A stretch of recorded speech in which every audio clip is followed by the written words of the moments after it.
नमस्कार, स्वागत है आपका कर्क राशि के लिए एक बहुत ही स्पेशल वीडियो में। देखिए, हमारे शास्त्रों में कहा गया है कि जो जीवन है ना वो ब्रह्मा का स्वप्न है। कहीं पर कहा गया है कि भाई लाइफ जो है, जो जीवन है, एक खेल है, एक प्ले है, इसको इतना सीरियसली मत लीजिए। तो अगर हम इसको एक प्ले माने, एक खेल माने, तो खेल का एक रूल होता है। एक रूल जो लगभग हर खेल में होता है कि जैसे जैसे आप ऊपर जाओगे, विजेता की तरफ जाओगे, एक स्टेप आगे जाओगे तो खेल कठिन होता जाएगा, दिक्कतें बढ़ेंगी, मुसीबतें होंगी और उसको एफर्ट आपको ज्यादा लगाना पड़ेगा, तभी आप आगे जा सकते हो। तो अगर आपको भी जिंदगी के खेल में आगे जाना है और आप मुसीबतों से डरते हो, आपको आगे जाना है, प्रॉब्लम आप चाहते नहीं हो, तो आप अभी ये समझे ही नहीं हो कि ऊपर जाना है तो प्रॉब्लम तो आएगी, अगर कुछ सीखना है तो मुसीबत तो आएगी, कुछ भी करना है तो संघर्ष तो करना होगा। बस यही है कि समझदारी से किया जाए, संघर्ष से बचा नहीं जा सकता। जीवन का दूसरा नाम ही संघर्ष है, और खास करके अगर आपको सफल होना है तो। खैर, इसी विचार के साथ मैं हूं आपके साथ डॉक्टर दिलीप, और आज जानेंगे कि ये जो दिसंबर का महीना है, साल का जो आखिरी महीना है, वो आपके लिए क्या लेकर आया है। कर्क वालों के लिए बहुत ही विशेष है। क्यों? क्योंकि आपके जो योग कारक ग्रह है ना वो है मंगल, और वो कहां बैठे हैं? अपनी ही राशि में बैठ के छत्र नाम का राजयोग बना रहे हैं। ये बहुत खूबसूरत योग है। आपके योग कारक ग्रह गुरु जो है, गुरु जहां थे वहीं बैठे हुए हैं, मेष राशि में, अपने मित्र मंगल की राशि में। राहु की बात करें तो राहु मीन राशि में है, नवम भाव में। केतु आपके तृतीय भाव में, कन्या राशि में। पर जो बड़ा बदलाव है वो शुक्र ला रहे हैं। शुक्र कहां बैठे हैं? चतुर्थ भाव में, अपनी ही राशि में बैठ के मालव्य नाम का योग बना रहे हैं। शनि आपके जो है एकादश भाव में चल रहे हैं। कहां पर चल रहे हैं? एकादश भाव में शनि बैठे हुए। यहां पर माफ कीजिएगा, शनि आपके अष्टम में है। इसका मतलब ये हुआ कि आपकी ढैया चल रही है, ढैया चल रही है। अब ढैया है तो है, ऐसा नहीं कि ढैया एकदम खराब है, क्योंकि शनि अपनी राशि में है। अब देखते हैं इनका रिजल्ट क्या आएगा। सूर्य बुध की बात करें तो वो आपके छठे भाव में बैठे हैं। तो ये होगी ग्रहों की स्थिति। अब आते हैं इनके रिजल्ट के ऊपर, चाहे वो आपका करियर है, घर की लाइफ है, प्रेम जीवन है, पारिवारिक जीवन है, बिजनेस है, काम धंधा है, पढ़ाई लिखाई है, स्पिरिचुअलिटी है, अध्यात्म है, शादी की लाइफ है। बहुत गहराई में जाएंगे, देखेंगे कि कब क्या हो सकता है, किस दिन हो सकता है, किन चीजों के लिए कौन से दिन शुभ रहेंगे, ज्योतिष की रेमेडी क्या है, सब कुछ देखने वाले हैं। तो चलिए शुरुआत करते हैं सबसे पहले शुक्र और मंगल के साथ, क्योंकि यही एक बड़ा बदलाव आ रहा है। चौथे भाव का स्वामी अगर चौथे ही भाव में बैठा हो तो हम इसको अंबुधि नाम का योग बोलते हैं, जिसको हमारे शुक्र बना रहे हैं, राजयोग बना रहे हैं। एक तरह से आप इसको राजयोग में कंसीडर कर सकते हैं, अंबुधि नाम का। ये क्या करता है, इसके बारे में लिखा गया कि ऐसे व्यक्ति के पास घर, जमीन, गाड़ी, भूमि, वाहन बहुत सारे होते हैं, एक नहीं। सरकार का प्रिय होता है, गवर्नमेंट का सहयोग मिलता है। तो सब किसके लिए? जिसका इन समय जन्म होगा। आप अभी जो अगले दिसंबर है उसमें जिसका कर्क लग्न या कर्क राशि को लेकर जन्म होगा, उसके लिए है। गोचर में क्या करेगा? आपकी पॉसिबिलिटी बनाएगा घर खरीदने की, जमीन खरीदने की, माता के साथ संबंधों को सुधारेगा। अगर आप आर्ट, मीडिया, डांस, ड्रामा, वाहन, मेडिसिन क्यों? क्योंकि शुक्र जो है वो दैत्य गुरु शुक्र है, और इनके पास संजीवनी विद्या है, मतलब मरते हुए को भी जिंदा कर दे। तो ऐसे लोग अच्छे डॉक्टर्स, हीलर्स होते हैं। स्पिरिचुअलिटी, अध्यात्म में भी बहुत ऊपर ले जाता है शुक्र आपका। और ज्योतिष आदि से भी जोड़ा है शुक्र। आर्ट, मीडिया, इंडस्ट्री सबसे जोड़ा है, स्पोर्ट्स से भी जोड़ा है, ये तो सब जानते हैं, पर इनसे भी जोड़ा। तो इस सब काम से आप जुड़े हैं तो आपके लिए अच्छा रहेगा। अब मैंने वाहन और घर की बात की, तो वाहन अगर बाई चांस आप लेना चाहते हैं और इस समय योग भी बना हुआ है, तो 1, 7, 8, 10, 17, 18, 21, 24, 27, 29 तारीखें हैं, और वाहन से संबंधित कोई काम है, सर्विस करानी है या कुछ चीज आपको बदलवानी है तो वो कर सकते हैं। इसी तरह प्रॉपर्टी से रिलेटेड कोई भी काम हो, उसके लिए 2, 3, 12, 13, 21, 26, 27, 31 तारीखें हैं। कभी कभी हम अपनी चीजों को कुछ नाम दे देते हैं, संतान को नाम देते हैं, प्रोजेक्ट को नाम देते हैं। तो नाम देना है, नामकरण के लिए 1, 7, 8, 10, 15, 17, 18, 20, 21, 22, 24, 28, 29 तारीख बहुत शुभ हैं। ये जो तिथियां हैं वो नामकरण, नक्षत्र, योग आदि को ध्यान में रख के बनाई जाती हैं। तो ये बातें आ गई कि भाई शुक्र जो है मालव्य योग बना रहा है, मालव्य योग बना रहा है, साथ में अंबुधि योग बना रहा है, जो धन वगैरह देने का है। तो हमारे चार्ट में भी धन आने की संभावना बनती है, हमें भी लाभ हो सकता है, घर, गाड़ी, भूमि, वाहन, बंगले का लाभ हो सकता है, पब्लिक का सपोर्ट मिल सकता है। चौथा भाव राजगद्दी भी है, अगर आपके काम में कहीं पब्लिक सपोर्ट का रोल है तो पॉसिबिलिटी है कर्क वालों के लिए। वैसे भी कर्क वालों को पब्लिक का सपोर्ट अक्सर रहता है। आप भारत के प्रेसिडेंट देखेंगे और विदेशों में भी देखेंगे, कर्क वाले बहुत अच्छे पोस्ट पर रहते हैं नॉर्मली।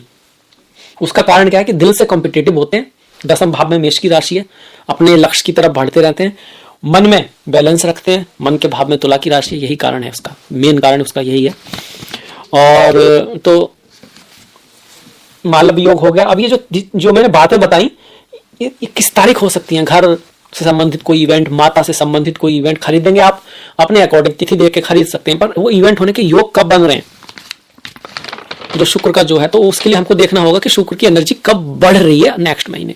अगर हम उसकी तरफ जाते हैं तो 4 तारीख है आपकी और 14 तारीख है, इसके साथ साथ आपका 22 तारीख है। ये जो तारीख है इस दिन शुक्र की एनर्जी बढ़ेगी। शुक्र और क्या दिखा रहे हैं, आपको बड़े भाई से लाभ हो सकता है, आपको जमीन बेचने से लाभ हो सकता है इन तारीखों में।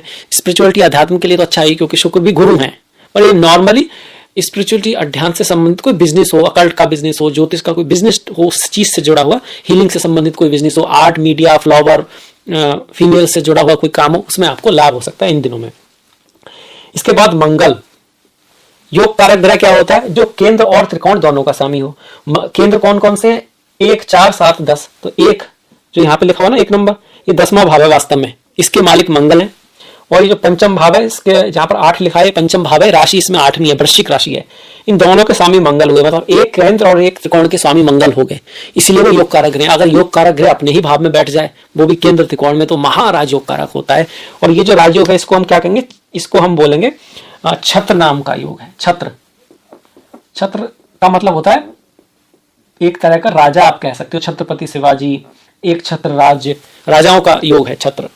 अब ये क्या कर रहा है कि आपका प्रमोशन हो सकता है, आपकी पद प्रतिष्ठा बढ़ सकती है, आप कोई बहुत अच्छा परफॉर्म कर सकते हो। अगर खिलाड़ी हो, आप आर्ट की फील्ड में हो, आपकी कोई चीज हिट हो सकती है, आपका जॉब वगैरह भी लग सकता है, क्योंकि गवर्नमेंट जॉब के लिए मंगल भी कहीं ना कहीं जिम्मेदार होते हैं आपके, उस चीज को दिखा रहा है। अब ये तारीखें कब, ये जो रिजल्ट मैंने बताया ये कब पॉसिबल है, देखिए 8 तारीख को ये पॉसिबिलिटी बनती है, 17 तारीख को आपकी ये पॉसिबिलिटी बनती है मंगल की, और 25 तारीख को इस तरह की जो है तिथियां बनी हुई हैं। पर कुछ चीजों में आपको ख्याल रखना है। अब पंचमेश पंचम में है, वैसे तो अच्छा है पढ़ाई लिखाई के लिए भी, प्रेम के लिए भी, पर मंगल है ना, सेनापति है, तो थोड़ा हॉट हेडेड बना सकता है। आपकी वाणी में भी थोड़ा ना जल्दबाजी रह सकती है, कुछ खर्चा वगैरह भी आप जल्दी कर सकते हो, एक्स्ट्रा खर्च करा सकता है यहाँ बैठा हुआ मंगल। संतान प्राप्ति के लिए योग बना रहा है। बाई चांस संतान प्राप्ति होती है तो उसका नाम भी आप रखना चाहेंगे, तो नाम रखने के लिए आप जो मैंने बताया था नामकरण वाला, वो आप यूज कर सकते हैं। 1, 7, 8, 10, 15, 17 वो नामकरण के लिए आप कर सकते हैं। विवाह और शादी की अगर हम बात करें तो उसके लिए कोई बहुत ग्रेट महीना नहीं है, मैं आपसे कहूं कि भाई उसके लिए कोई बहुत बढ़िया योग है, पर फिर भी विवाह के जो मुहूर्त बन रहे हैं वो 7, 6, 9, 15 तारीख को बन रहे हैं। प्रेम प्यार के लिए ठीक है, पर वहां आपको थोड़ा ना एग्रेशन से बचना है, लड़ाई झगड़े से बचना है, ईगो से बचना है, जीत के चक्कर में नहीं जाना है कि भैया मैं जीतूंगा ये जीतेगी। मतलब आपस में तो कम से कम हमको बोलते हैं ना कि भैया अपना कर्तव्य निभाना है, उसका कर्तव्य वो देखे। कम से कम रिश्तों में हमें इस बात को ध्यान में रखना है कि प्रेम हमारा बना रहे, इस चीज को ध्यान में रखें। मंगल यहाँ पर है तो अगर ऐसा करते हैं तो ठीक ही रहेगा। सास ससुर के साथ या सास ससुर की वजह से मतभेद प्रेमी प्रेमिकाओं में, पति पत्नी में हो सकता है, इस चीज का ध्यान रखें, क्योंकि जो सास ससुर वाला जो भाव है ना, वहां पर शनि आसुरी योग बनाते हैं। आसुरी योग बोलते हैं जब अष्टमेश अष्टम में हो, इस तरह का, इस पे शुभ ग्रहों की दृष्टि पड़ रही हो, इस तरह का। पर ये एक तरह का विपरीत राजयोग भी है, तो सास ससुर के साथ तो बना के रखनी है, पर आपको आयु बढ़ाने वाला, सडन गेन करा सकता है, इनहेरिटेंस दिला सकता है। ये शनि का यहाँ पे जो योग बना हुआ है अष्टम भाव में, वैसे ये स्वास्थ्य के लिए बहुत बढ़िया नहीं है, पर आयु गेन करा सकता है। अगर आपकी कुंडली में शनि मजबूत है तो इसके अच्छे रिजल्ट तभी मिलेंगे, आपका चंद्रमा मजबूत होना चाहिए जन्म पत्री में। अगर चंद्रमा मजबूत नहीं हुआ, उस पर शनि की दृष्टि हुई, तो दिक्कत हो जाएगी। चंद्रमा अपनी राशि का हो, अष्टक वर्गा में उसके अच्छे पॉइंट मिले हो, नवांश में भी वो ठीक हो, तब आपको अच्छा मिलेगा। चंद्रमा बहुत महत्वपूर्ण है, इसलिए हमारी जो दशाएं होती हैं, अष्टोत्तरी दशा, विषमोत्तरी दशा, कई सारी बहुत सारी चंद्र से दशाएं हैं। कुछ लोग अक्सर विषमोत्तरी को ही जानते हैं, पर और दशाएं भी हैं जो बहुत महत्वपूर्ण है, इसलिए चंद्रमा का मजबूत होना बहुत जरूरी है, तब तो आपको फल मिलेगा। अदरवाइज जिससे हम डरते हैं, जैसे बोलते हैं कि भैया ढैया चल रही है, काम में व्यवधान आता है, धन जो आपका कमा रहे थे पिछली साल से उसमें थोड़ी कमी आ चुकी है और स्लोनेस आ चुकी है, वो थोड़ी बनी रहेगी। आप कोशिश भी बहुत कर रहे हो पर हो नहीं पा रही चीजें, कुछ ना कुछ अड़ंगा आ रहा है, ऐसी चीजें आ रही हैं जो आपने सोची नहीं थी, सडन कुछ लॉसेस भी चल रहे हैं उन लोगों की जिंदगी में जिनके चंद्रमा बहुत बढ़िया नहीं है। और पंचम भाव, संतान की लाइफ में भी थोड़ा टेंशन चल रही है, प्रेम में भी थोड़ी टेंशन चल रही है, जिसका शनि जो है वो कमजोर है और चंद्रमा की स्थिति नहीं है, अच्छी नहीं है। पर किसी की शुक्र की स्थिति अच्छी है, चंद्रमा भी ठीक है, शुक्र की दशा महादशा है, तो उसके लिए महीना बहुत ही ग्रेट होने वाला है। ठीक उसी तरह जिनका मंगल अच्छा है, मंगल बढ़िया है और चंद्रमा की स्थिति मजबूत है, उनके लिए महीना बस एकदम राजयोग कारक है 100%। पर ये दोनों चीजें होनी चाहिए तभी होगा। इसके बाद राहु की बात करें, देखिए राहु धर्म की तरफ रुचि बढ़ाएंगे, आपकी यात्राएं कराएंगे, विदेश ले जाएंगे, गल्फ कंट्री ले जा सकते हैं, फॉरेन कंट्री ले जा सकते हैं, क्योंकि राहु मातृभूमि से दूर ले जाता है यहाँ पर आपको दूर जाकर भी दूर नहीं जाना, मन में अपने भारतीय सभ्यता को, अपने धर्म के प्रति प्रेम को, अपने कुल देवता कुल देवी के प्रति श्रद्धा को बनाए रखना है, तो फिर ये राहु आपको अच्छा फल देंगे। ठीक, राहु बाई चांस अच्छा फल नहीं दे रहे हैं, दिक्कतें कर रहे हैं, तो माँ सरस्वती की पूजा करें। अगर आप स्टूडेंट हैं तो ओम एम महासरस्वती नमः। अगर आप ऑलरेडी मतलब स्टूडेंट नहीं है, काम करते हैं, बिजनेस में है, तो फिर आप गणेश जी की या फिर माँ चिन्नमस्ता की पूजा कर सकते हैं। केतु की तृतीय भाव में स्थिति अच्छी मानते हैं। प्रैक्टिकली मेहनत करोगे, आप प्रयास करोगे, पर छोटे भाई बहनों से कुछ मतभेद आपके रह सकते हैं। आप बहुत ज्यादा इमोशनल हो सकते हो कभी कभी अपने एक्शन में, ना प्रैक्टिकल ना होकर ना एक्शन में इमोशनल हो सकते हो, क्योंकि केतु के पास सर नहीं है, ये याद रखिएगा। पर अगर आपका ऐसा काम है जिसमें इमोशन इंपॉर्टेंट है, जैसे डांस है, ड्रामा है, क्रिएटिविटी है, आप वक्ता हो और इमोशन में जब आप बोलते हो तो लोगों के दिल आपसे मिल जाते हैं, मतलब वो आपसे कनेक्ट कर पाते हैं, उस मामले में केतु बढ़िया है यहाँ पर। बाकी केतु की दशा चल रही है तो माँ धूमावती और गणेश जी की पूजा आप कर सकते हैं। गुरु की दशम में स्थिति बेस्ट नहीं मानते हैं, यह आपके कार्य को चेंज करा सकती है, कार्य में भागदौड़ मची रहेगी, कार्य को बढ़ा देंगे, गुरु भारी कर देते हैं उस चीज को, कार्य में भारीपन एक तरह का रहेगा, मेहनत एफर्ट काफी करना पड़ेगा। पर देखिए चमकता वही है जो जलता है, जब सोना जलता है तो और चमक जाता है, लकड़ी भी जलती है तो फिर चमकती है। जलने का मतलब है जो प्रयास करता है, हार्डवर्क करता है, वही सीखता है। Level 1, level 2, level 3, level 4 game होते हैं ना, जितने ऊपर आप जाओगे उतनी कठिनाई बढ़ेगी। तो या तो कठिनाई चूज कर लो तो सफलता मिलेगी, अगर आपने इजीनेस चूज किया तो सफलता मिलने वाली है नहीं।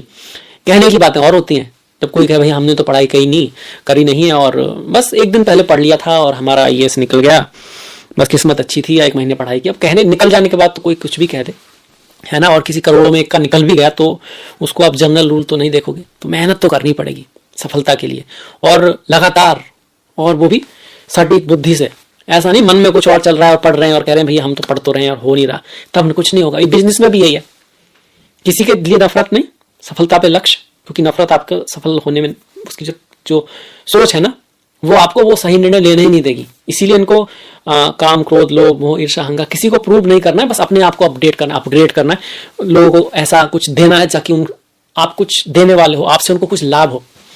और जब किसी से आपको किसी से लाभ होगा, दुनिया को आपसे लाभ होगा, तो दुनिया आपको अपने आप सपोर्ट करेगी, है ना।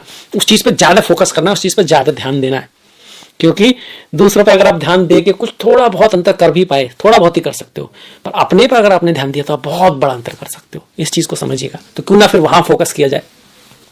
ये गुरु आगे वाणी को आपके ठीक रखेंगे, पर यहाँ पर जो गुरु है आपको ना रोग ऋण शत्रु से बचना है, स्वास्थ्य का ख्याल रखना है। स्वास्थ्य के लिए महीना बहुत ग्रेट नहीं कह सकते, है ना, और मैरिज लाइफ के लिए भी उतना अच्छा नहीं है। प्रेम प्यार के मामले में बढ़िया है, आपके जीवन में कोई ऐसा जीवन साथी, जीवन संगनी आ सकता है जिसको स्पोर्ट्स से प्रेम हो, जिसकी बॉडी बहुत अच्छी हो, जो बहुत साहसी हो, इस तरह के योग यहाँ पे बने हुए हैं। घर जमीन खरीदने के लिए योग अच्छा है, महीना जो है बढ़िया है आपका।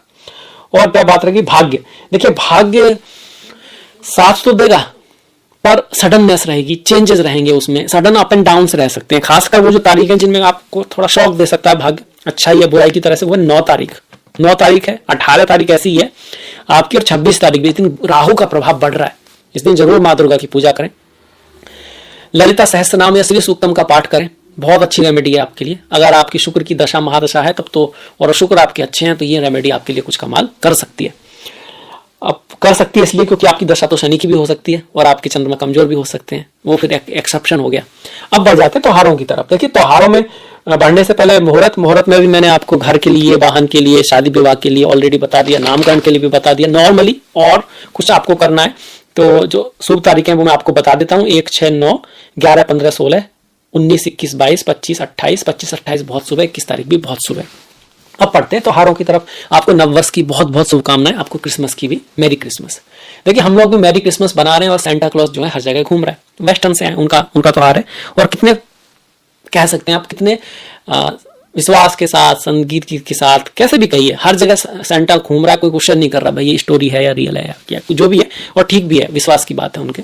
और अगर वो अपने त्योहार को नहीं मनाएंगे तो हम उनके वो कैसे मनाएंगे, है ना। पर आजकल दिवाली भी कुछ लोग मना रहे हैं, क्योंकि कुछ लोग ही सही इस बात को समझ रहे हैं कि भाई ये आपकी पहचान का मामला है, विषय है, ये पॉलिटिक्स का भी मामला है, ये ध्यान का, धर्म का भी मामला है, और ये इंपॉर्टेंट है।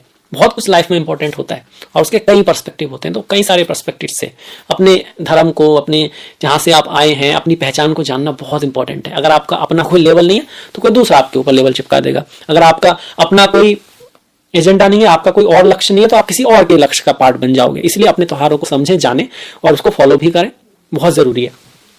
15 तारीख की मार्गशीर्ष अमावस्या है, 10 और 24 का प्रदोष व्रत है, 11 तारीख की शिवरात्रि है। चिदानंद रूपा शिवोहम, आनंद रूपी शिव जो संसार में फैला हुआ है, हर जगह है, जो परमात्मा है वही शिव मैं हूं। 26 तारीख का पूर्णिमा है, 2 तारीख की, माफ कीजिएगा 2 की नहीं 8 तारीख की, और दिन है शुक्रवार, उत्पन्ना एकादशी है। ठीक इसी तरह 22 तारीख की और दिन है शुक्रवार, उत्पन्ना एकादशी। शुक्रवार माँ लक्ष्मी का दिन होता है, और माँ लक्ष्मी के दिन अगर एकादशी हो तो इससे अच्छी क्या बात हो सकती है। माँ लक्ष्मी समुद्र से पैदा हुई थी, इसीलिए शुक्र जो है चंद्र की राशि में उच्च का होता है, क्योंकि चंद्रमा जल है और शुक्र माँ लक्ष्मी से संबंधित है। देखिए हमारी कथाएं कैसे मिलती हैं। 30 तारीख की संकष्टी है, और संकष्टी हमेशा चतुर्थी को होती है, और 16 तारीख की धनु संक्रांति है। जो सूर्य का परिवर्तन है, यहां से सूर्य धनु में आएंगे 16 को। तो एक तरह से अगर मैं कहूं प्रेम प्यार में 16 के बाद थोड़ा सा रिलीफ ही मिल रहा है आपको। 16 से पहले आपके अंदर गुस्सा वगैरह थोड़ा रह सकता है।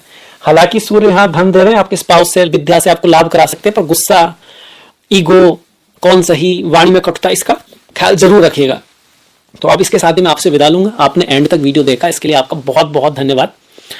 और अगर आपको अच्छा लगा है तो लाइक कीजिएगा जरूर, सब्सक्राइब कीजिएगा अगर आपने नहीं किया है। घंटी वाला जो बेल आइकॉन है उसको दबा सकते हैं, ताकि आपको नोटिफिकेशन मिल सके इस तरह की। अगर आपको ज्योतिष में रुचि है तो अगले वीडियो तक आप अपना ख्याल रखें, अपनों का ख्याल रखें, सभी का ख्याल रखें। कुछ ना कुछ अच्छा बढ़िया देखते रहें, रोज सुनते रहें। जो हम देखते हैं ना, जो हम सुनते हैं, वैसा ही हम करने लगते हैं, आज नहीं तो कल। इसलिए करते भी रहें, क्योंकि संसार कर्म प्रधान है। आपने एंड तक वीडियो देखा, इसके लिए आपका बहुत बहुत धन्यवाद। नमस्कार।